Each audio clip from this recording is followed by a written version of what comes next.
High, আজকের recipe আলু ভর্তা।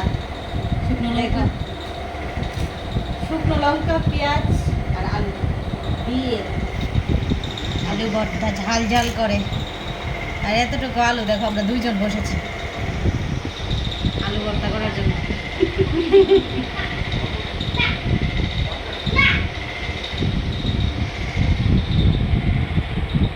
তোমরা যে যে না পারো শিখে নাও আলু ভর্তা কীভাবে বানায়।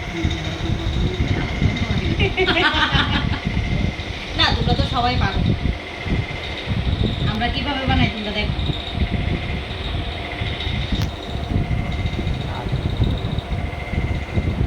এই যে প্রথমে আলু খোসাগুলি ছাড়িয়ে নিতে হবে, তারপর শুকনো লঙ্কা পেঁয়াজ মেখে সরষার তেল দিয়ে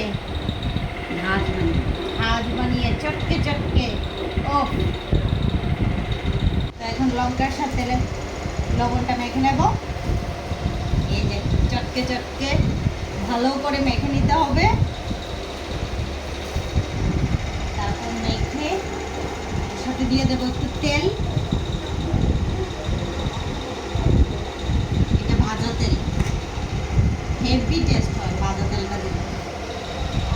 তারপর দিয়ে দেবো পেঁয়াজটা মেখে নেবো লঙ্কার সাথে একসাথে। এই যে দেখো কি সুন্দর একটা কালার এসেছে। তো এটার সাথে দিয়ে দেবো একটু ঘি। এই যে দেখো কত সুন্দর একটা কালার এসেছে। তারপর এটার সাথে আলুগুলি সবগুলি মিক্সড করে নেব। এখন দিয়ে দেবো একটু ঘি এটার সাথে, স্মেলের জন্য অসাধারণ লাগে, হেভি টেস্ট। শুধু এক ভর্তা দিয়ে ভাত খাওয়া যায়। তো আলু ভর্তাটার সাথে একটু ঘি দিয়ে দেব। এই যে ঘিটা পরিমাণ মতো, যে যতটুকু খায়। এই যে দেখো অসাধারণ। এই যে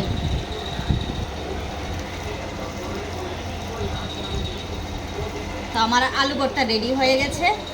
এখন ভাতটা নিয়ে নেব, সবাই মিলে ভাত খেয়ে নেব। এক আলু ভর্তা দিয়ে ভাত খাওয়া যায়।